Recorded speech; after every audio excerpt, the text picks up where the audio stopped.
Right.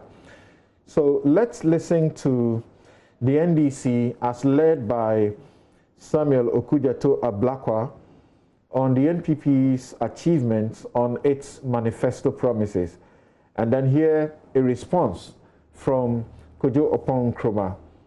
We'll return to the studio on that debate. The overall summary will shock you. It will shock you. Now, this is where we talk about the actual delivery. Actual delivery. So we have moved from what the promises they remember and hope that we will, forget the rest. Now we are talking about actual delivery. So this is the overall summary, the sectorial analysis. We have discovered, ladies and gentlemen, that the 631 promises that we listed, after thorough analysis, combing through documents, what they have told us in Parliament, either through the budget, either through the state of the message on the state of the nation, either through question time in Parliament, or at the committees, when we have summoned ministers to appear before us to answer to their mandate. Ladies and gentlemen, it will shock you to realize that only 86 out of these 631 promises have been delivered. So the percentage achieved is 14%. 14%, not 78%.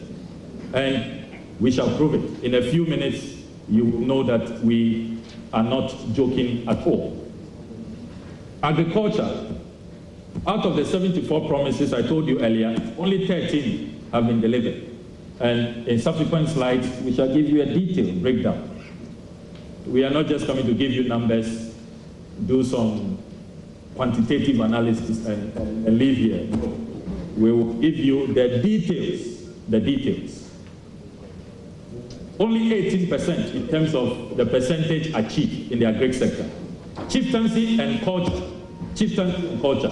My own good uncle from the Volta region, if we were in another jurisdiction, he will be resigning this afternoon. The 7 promises they made, zero achieved at chieftaincy. And there are a number of zero achieving ministries. And I wonder what the ministers, their deputies.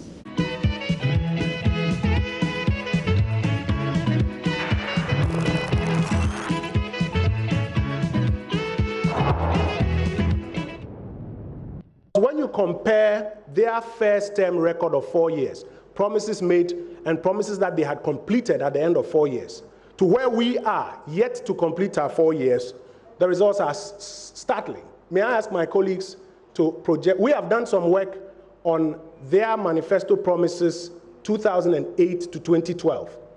And if I have a few minutes, this is just the summary. I want the Excel sheet. No, the Excel sheet.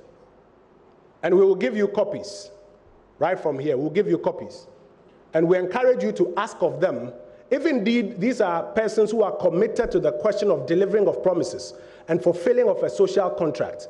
The first thing they have to do is to explain where they left us on these promises they made in 2008. And we'll leave them for you, several of them. We're going to give you a copy of their 2008 first-term manifesto and benchmark it with our first-term manifesto. And in that analysis, you will find out, please go to the summary, the pie chart at the end on the other sheet. We'll give it to you because we don't want to take too much of your time. You'll find out that about 67% of the individual specific promises they made in 2008, by the end of their tenure in 2012, you will find that they had not touched them, they had not delivered on them. This is the group that now has become the apostles of the fulfillment of social contract. And we'll give it to you, and we encourage you to ask them a few questions about this. It was only 33% of their promises that they had completed, or they were in the process of completing by the time that tenure ended. We are of the firm belief that if anybody wants to push a conversation about fulfillment of the social contract, this group that today seeks to distort our record must be exposed for who they are, so that we all know that they are not the apostles on this matter.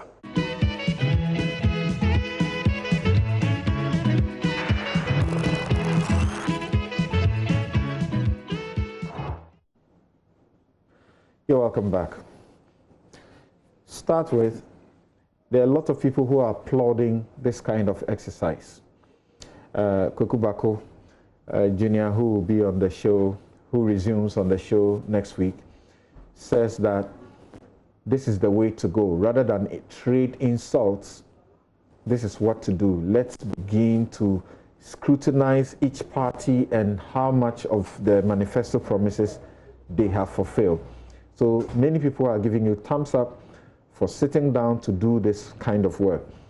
But Imani, that also did this work sometime in 2019, says you have been so very stingy in the manner you have gone about scoring the NPP. How do you respond to that? All right, thank you, Samson. Let's have a general overview of what we did. We basically decided to look at the NPP's manifesto. A manifesto is a social contract with the people of the Republic that you seek to govern. You tell them what your visions, your hopes, your aspirations are, and what they should hold you to over a 4-year period. Now, in doing that analysis, we have discovered 631 of such promises. Imani has previously done a similar exercise. It's fair and square for Imani to have its own opinion about what we've done. However, the most important thing is Imani does not disagree with the fact that we have done a useful exercise. As to whether we are stingy or not, it's up to Imani to show us which of the 631 promises that we have highlighted in the manifesto does not exist in the manifesto. That's going to be the basis of this discussion. If Imani agrees with us that there are 631 manifesto promises, because for each of the 631, we have stated a page number. If Imani does not contest that figure, and then the next basis of it will be both Imani and the Minister for Information and the NPP coming to tell us which of these promises they have fulfilled that we have claimed that they have not fulfilled. Because as far as we are concerned, they've only fulfilled 86 out of 631. And even with this 631, we're being extremely, extremely generous to them, because there are about another 86 promises that were made that we have not captured, because they were not captured necessarily in the manifesto. Promises like the 350 schools that was made in 2016 by then communications person for the campaign, Nana Komia, in 2016, rehashed by the General Secretary of the NPP in 2019, John Boydu, that it would be 350 schools. Nothing about it. The president himself said they were going to give 1 chocolate to each Ghanaian child every day. Nothing has been heard about it. You know, Dr. Baumia told us that every Ghanaian will have a bank account, that trotros would have Wi-Fi in them. All of these promises, we haven't added them. The sky trains and all have not been added to the 631. So we will deal with the 631 and deal with the 86. And I would do this by giving you a sectoral overview. We'll start with agriculture, for example, where they made a lot of promises. In the agriculture sector, can the NPP dispute the fact that on page 49 of their manifesto, they said they will modernize agriculture? The question is, has that been done? No, that's a failed promise. Agriculture has not been modernized in the country today, because when you talk about modernizing agriculture, have you seen the mechanization centers? Is it not clearly an issue which is subjective in the manner in which you approach it?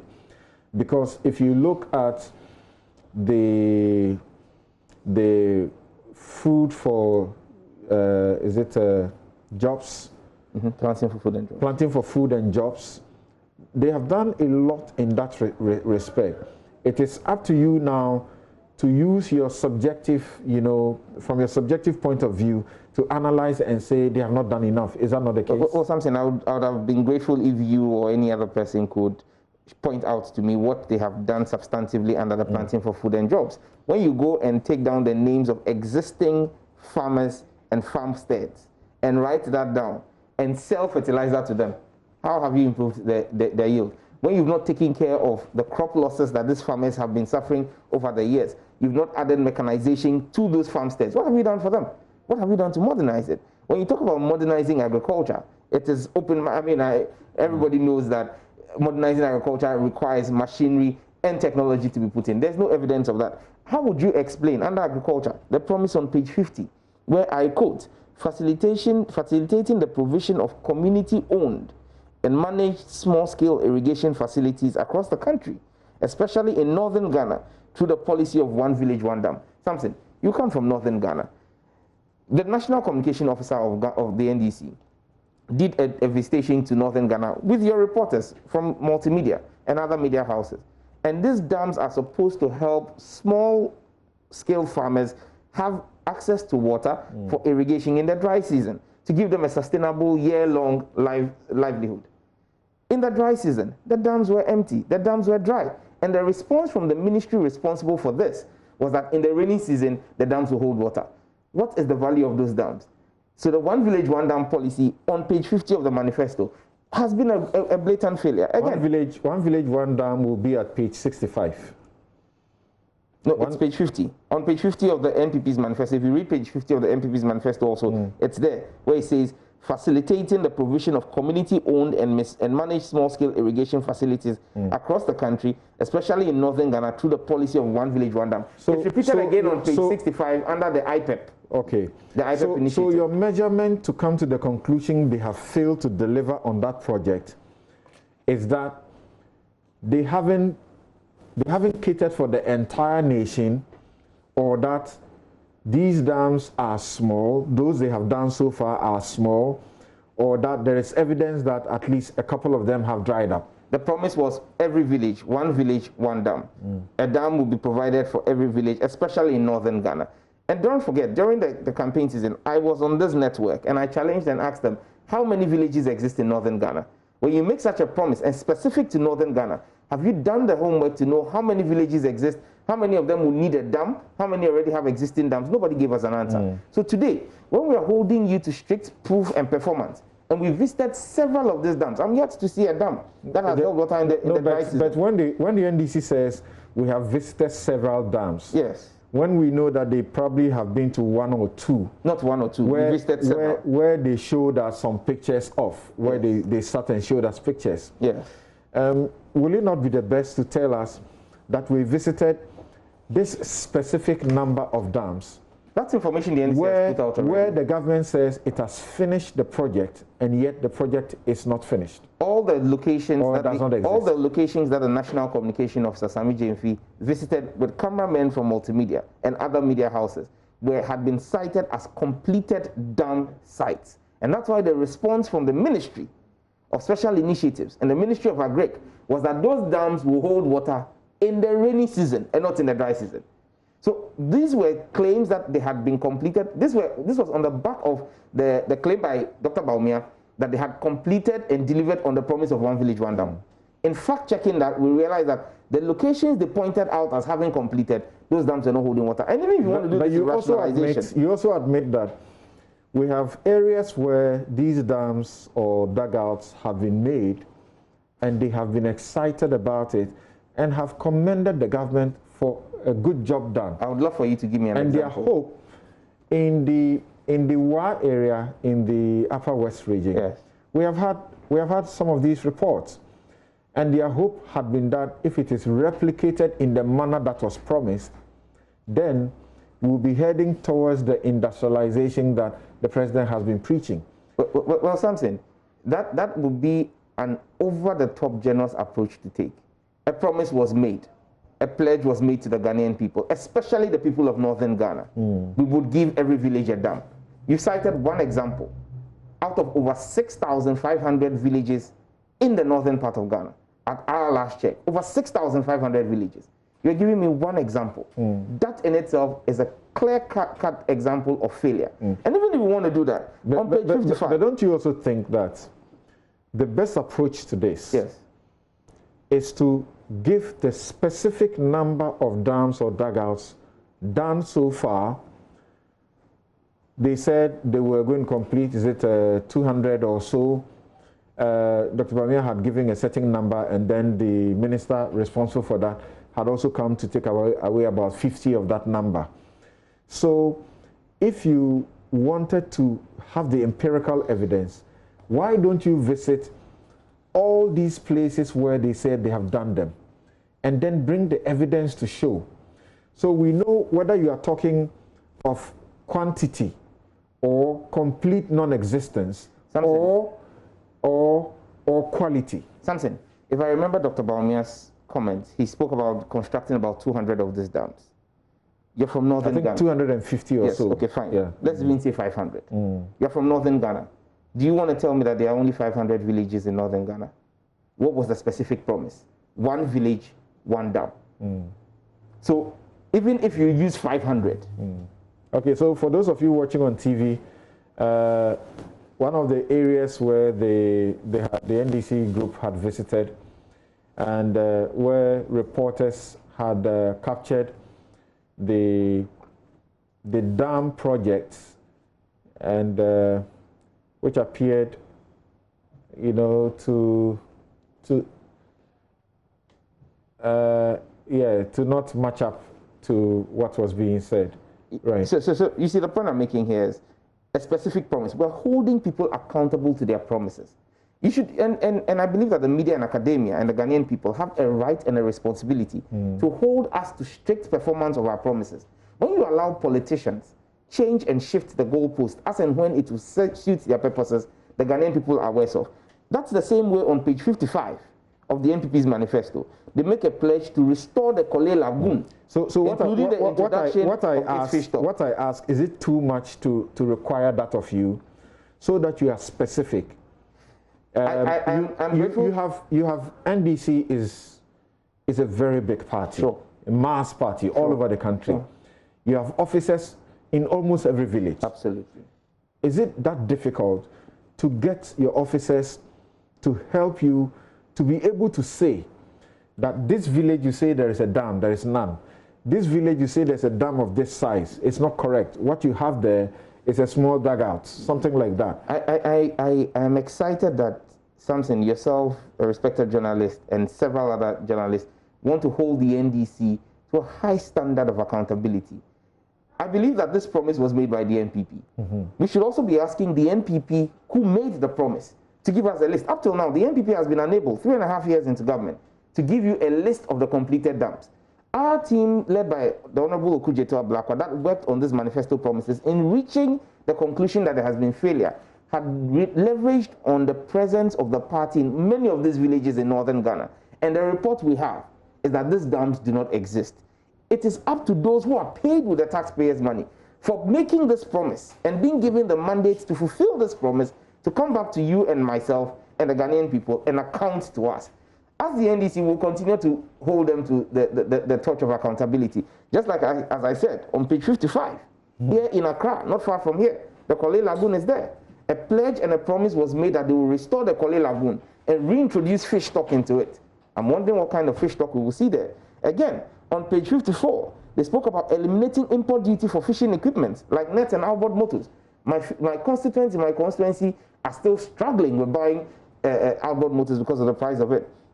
They spoke about continuing to expand and upgrade the road infrastructure connecting farming communities to marketing centers on page 56 of their manifesto. Can you imagine that in that manifesto also, they spoke about the fact that they were going to pursue a policy of mechanization in the production of agric produce on page 51. All of this, and this is just a snapshot of the 74 promises that were made in the agricultural sector. I move to economy. On the economy, promises were made on page 13 of the economy that they will grow the economy of Ghana and create wealth and prosperity for the vast majority of Ghanaians through private sector empowerment. Ghanaian private sector empowerment has been collapsed by this government. Over 500 financial institutions that are Ghanaian owned collapsed. Over 131 radio stations, Ghanaian owned businesses collapsed. And you said they have been collapsed by the government? Who shuts them down? The Bank of Ghana and SEC are agencies of state, agencies of government, under the direct supervision of the Minister for Finance. So I suppose we are better not going back to that debate about that suggests a deliberateness, some sort of wickedness on the part of a government against I won't do that discussion today because it would take us away from the manifesto deliveries. There is reports. Yes. The various reports were produced to show what was happening in the banking sector. And presently, there are people in court who are making admissions to a number of things. So I don't know how But you're aware that there are banks that are still in operation today who were in the reports that you referred to, actually found them to be in a worse off state than some of the banks that were closed down. But they've been given a lease of life and are still operating. So like I said, I don't want to go into the merits of that report, but the fact remains that banks have been collapsed. I mean, we spent over 13 billion to save a 9 billion problem. That's a lot of wisdom, if you ask me. And experience to use 13 billion to fix a 9 billion problem. 13 billion and counting, let's put it like that. Again, on page 13 of the manifesto, they state that we will reduce the cost of doing business. If you look at the index that has come out, Ghana has dropped 4 places in the ease of doing business. This is a government that in its manifesto promised to ease the cost of doing business. They said they will maintain fiscal discipline. That again, the figures as presented to Parliament by the finance minister do not support it. They will reduce government borrowing. From independence till President Kufuor left office, thanks to the debt relief, President Kufuor left us with a debt stock of about 9 billion Ghana cedis. In the 8 years of the NDC, based on the massive borrowing we did for massive infrastructure that you can see, and that is evidence of the borrowing that was done, our debt stock, as reported by the NPP, came to 122 billion. As we sit today, so it means from 1957 till 2017, 7 January, our debt stock was 122 billion. Today, as we speak, as at March of 2020, the NPP has borrowed an additional 137 billion. We cannot see anything for it. Show me any infrastructure, show me any investment that borrowing has gone into. Yes. Yeah, this is the government that said they will reduce borrowing. So sometimes I have asked the question, yes, why are you guys in the politics and the campaign not able to be fair to the facts? You talk about borrowing that has gone on, and I expect that you being in Parliament will know that you yourselves have voted specifically for these borrowings to go into particular projects, or including to repay or at least pay the interest on some of the loans that already, have been sitting on the books. We just spoke about agriculture, and we spoke about the dams. So whilst Bawumia has spoken about they doing about 570 dams, the minister spoke about 560 dams. We know that they started this project. So is it not fair for you to say, well, they've got some money, some of it would have gone into these dams? And we know that they said they were spending, 250,000 per dam or so, which you have problems with, that cannot construct any meaningful dam. So can we deal with the facts in that manner, rather than generally say they borrowed money and we can't see anything the money has been used for? Fair argument, Samson. However, it's a legitimate claim I make when I say that we can't see what the monies have been borrowed for. Reason being, this is we're discussing the promise and specific promise that was made. Right. The specific promise was not to tell us that they will borrow money and use it to do ABC. The specific promise was that they will reduce government borrowing, and that the money was local. They could raise the money locally. The president at the time said, "Yetisikano so." Dr. Bawumia said he had been a deputy governor of the Bank of Ghana and knew how to generate the revenue locally. They did not tell us that they will come and borrow. They said to us that the NDC's borrowing was lazy and weak. So let's not shift the goalposts for them. Again, I plead with you that we must hold them to what their own words were. The manifesto is a social contract. As a lawyer, you know that if you contract with me to do A, B, C, and you covenant in that contract the specifics of what your deliverables are, when you vary the terms of this contract, or of that contract, without recourse to me, that's breach. That's ground for breach. But this is not exactly the case. How is it not the case? When you're in government and you are steering the affairs of state, why do you make an issue of the fact that there are 8 things they didn't promise and they have smuggled them in, and that they should have kept to the manifesto strictly and not introduce anything else into the manifesto? Because when they spoke about those 8 promises, they did not make the point that these are promises or issues that they have, as part of their governance system, addressed. They were taken and put in context of a manifesto. Again, that's the deception. Dr. Bawumia at that town hall meeting spoke about the manifesto achievements. He should have been honest enough to the Ghanaian people and shown integrity to say these 8 things are things that, based on our governance, we have come across and seen that they are necessary and we have fulfilled them. But to make them seem that they are part of the manifesto promises and seek to use that to score yourself 78%.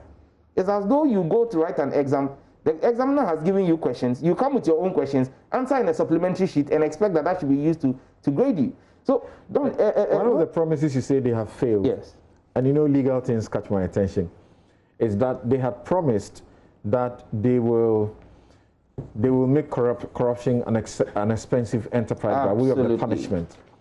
And they said that they will elevate the punishment for corruption to a felony. A felony. Okay. And that they have failed to do so. That's on page 137 of their manifesto. And that they have failed to do so. Most definitely. Now, the NDC should be careful not to rush to say they will come and do so. Because once they came into office, some of us have pointed out already publicly that whoever supervised that portion of the manifesto may not have paid attention to the law, because corruption in Ghana, for most of the acts that constitute corruption, is not punished as a misdemeanor, even though you see the law and it is cast in that mold. We changed the punishment and elevated it into a felony punishment. Absolutely. So they can't do what they said they would do. So this shows you it's already been done. This shows you 2 things. Right. One, the dishonesty of purpose and the incompetence of the people who put together that social manifesto, that social contract, the manifesto. Because if they were competent enough, they would not have made a promise that cannot be kept. So it shows you the value of the men that they claim they have, even from their manifesto. It shows you how weak they are. And even on the ones that they should be able to fulfill, on page 135, under corruption, where they say the NPP will fight corruption head on through preventive, detective, corrective, and punitive action. All you have seen is the entrenchment of corruption by the occupant of the highest office of the land and his appointees, where you have seen that several instances and accusations of corruption, even with evidence, even when there have been indictments found. Take, for example, the Boss Gates scandal. The committee set up, made up of civil society organizations and other cross-sectoral organizations, found culpability on the part of the then chief executive. What has happened? The president has cleared him. And so when you talk about government's ability to do its promise and fulfill its promises, a lot of them, they have fallen flat.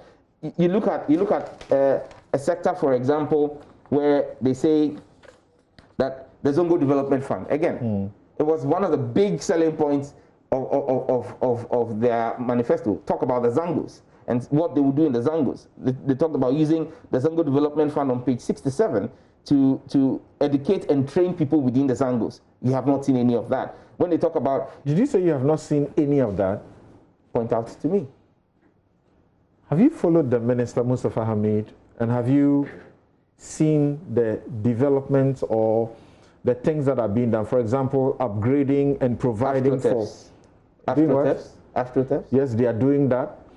That's part of the development of the Zangos. They are also providing toilets, facilities. These are very important things. If you underestimate them, I suppose you don't. Not at all. The promise, again, and I always want to bring us back and put this in context, but doing an analysis of the manifesto. Okay? The manifesto said the Zango Development Fund will be used for education and training within the Zangos. When you go and build an AstroTurf for the Zango, how has that educated the Zango girl or trained the Zango boy? You're holding them to strict performance of what their promises and pledges were. You pledged to me that you would upgrade the Zango, the livelihood of Zango youth by training and educating them. You failed to do that. You said you would establish, the fund will establish community policing and security. You failed to do that. So if you come back and tell me you built an AstroTurf for us to be able to use for social gatherings and have football matches on it, thank you. But that's not what you promised me. And I'm marking you or holding you to what you promised me. Again, the talk about transforming SADA to the NDA, very, very fantastic. But that's where on page 65, okay. they talk about... So let's hold on from transformation of SADA and take a quick break, and we'll return. And I must say that the NPP was unable to supply the NewsFile production any representative to be on the show this morning, and I suppose we can all understand their difficulty, because but not all of them are contesting. Not all of them are contesting, but everybody else is busy trying to support somebody, right? Yeah, right. We'll be right back.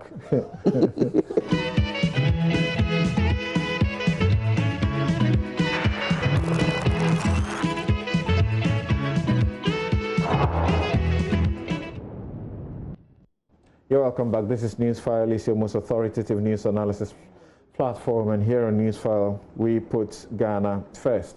And my guest is Samuel Nete George, MP Ningo Pram Pram. And a while ago, I was telling him that I just come to recognize and appreciate when he was contesting the primaries and spoke about manipulation of the vote, the delegates register. I'm now coming to appreciate it, because I have come face to face with how the delegates register can be manipulated and completely changed. Some of the people who are suffering it today criticized me at the time heavily, but I mean, it's part of the political expedition. Right. So somebody was saying he doesn't think I'm right about the corruption matter. I'm very right about it, and the point is that in 1965 we amended our law that shows how to punish for a crime. And in that amendment, we elevated corruption offenses from misdemeanor to felony, so that now it's a minimum of 5 years, a maximum of 25 years. So whoever put it in that manifesto of the NPP that they were going to raise it to a felony didn't check the law at the time. And you see, Thank you. Just back on the Zongo Development Fund, I just want to put a few figures out for September 2019 to just put it in perspective. Right. The budgeted amount that was approved was 109 million Ghana cedis, 942, so almost 110 million. What was released was just about 41.3 million. However, what went into capex out of that 41 million was just 7.6 million. A chunk of that money went into emolument and payment of salaries for ministers and staff at the ministry. So it means that when you talk about Zongo development and the development of the Zongos, all you can really speak about is worth 7.6 million. Again, when you look at health, for example, very important area, especially in the times of COVID-19. The NPP made a manifesto promise on page 119 that they were going to upgrade all existing district hospitals where they exist, and where they do not exist, establish one. And that the NPP's aim is for each district to have at least one hospital, a failed promise. On page 149, they said they will build 2 new police hospitals in Sunyani and Bolgatanga. That's right. Construct a new military hospital in Tamale. Failed promises. Again, on page 151 of the NPP's manifesto, 2016 manifesto, they said they will construct 2 new prison service hospitals. One for the southern sector and one for the northern sector. Failed promises. Again, on page 120 of the manifesto, the NPP said they will work with private sector to establish trauma centers along the main highways. Failed promise. Before the first term, the term is over. Yes. Haven't you heard what President Akufo-Addo is talking about? The hospital projects across the country? Something. I know you quite well, and I know that he put a timeline to completing all that. I know you do not appreciate mediocrity. What the president did was an exercise in mediocrity. The president spoke about building 88 hospitals in fact, and his information minister upgraded it to 94 in 1 year. How many months has it been since he made that comment? He says he will do it. What is the procurement process? So why don't you wait until we are there? We are in a year. We're not people who thrive on mediocrity. The Ghanaian people deserve better. If you say you will build in a year, and over 3 months out of that 1 year have lapsed, and you've not even put together a tender document, a tender process would take, if you're going to go by our procurement laws, even if you expedite it, you can't complete it in less than 2 months. Then the time for mobilization, then the time for funding. Where is the funding coming? Funding has to come to Parliament for approvals. The loan agreement. In this day and age, where are you going to find the money? This is an exercise in mediocrity. You take them on their record in health and say they haven't put up infrastructure, as in buildings, like, President Mahamad's time it happened. Yes. But they point you to infrastructure not only being in the brick and mortar. They have done something very transformational. Something like bring ambulances to all constituencies in the country. Something. It's not the That first is time. significant. It's not the first time we're seeing this. Under the NDC, we over a 4-year period, we acquired over almost 200 ambulances. In one tranche was 161. In another tranche was 55 ambulances. Okay, so buying ambulances is not necessarily the all in all, and it's a good initiative. I would not run away from it, but it's not in the manifesto. We're discussing the manifesto, but again, once we are discussing the manifesto, what did they say in the manifesto? That they will do brick and mortar, build a police hospital, build a military hospital. And if we are to celebrate the NPP for buying 300 ambulances, show me one COVID patient who's been treated in an ambulance. When an ambulance picks you, it drives on a road to a hospital. The NPP made a pledge that all roads leading to health facilities will be upgraded. In their manifesto, failed. The man who built the hospitals, the man who worked on the roads to those hospitals is being vilified and called incompetent. And you who buys an ambulance that will pick a sick patient and drive on the road built by President Mahama to the hospital built by President Mahama, you said President Mahama is incompetent. So this exposes to you the paucity in the argument and the mediocrity in the argument. But you see, something, I'm not just going to engage today in all the things that are wrong. All right. I will use the last minute or two of my time to tell you. You're just a minute more, so just point to just one more thing. Because I was going to show you the green book and show you what our record is in this green book. I mean, this green book is life-saving. Okay. But you see, we do not end there. Despite all of this that has been said. Yeah, just a minute. So point to one thing you want to say and then we can close. Yeah. That's why we believe that after scrutinizing the NPP's manifesto, in August our manifesto will be out. Right. But even before our manifesto is out, we are specific that when it comes to healthcare, for example, we will construct 6 new regional hospitals in the newly created regions. We will construct 6 new public universities in the newly created regions. Technical and vocational education will be free. We would set up the construction of 2 international standard infectious disease control centers and 2 international research centers. And look, a wise man, an elderly man in Sunyani last weekend, I was in Sunyani at this time last weekend, he said something to me. You're a hunter, and I'm sure you're a village boy, you understand this. A hunter who is going hunting has 2 dogs. One is called Ayebida, because he has always gone and caught a hare and brought it. One says Nyamebeye, because nobody knows whether it will happen. Okay. Going into this election, we're talking about the track record. President John Ayebida Mahama versus President Nana Adodankwa Nyamebechere Ado. Okay. We would go with Ayebida because we want a track record. Thank you very much, Samuel Nete George, MP for Ningo Pram Pram.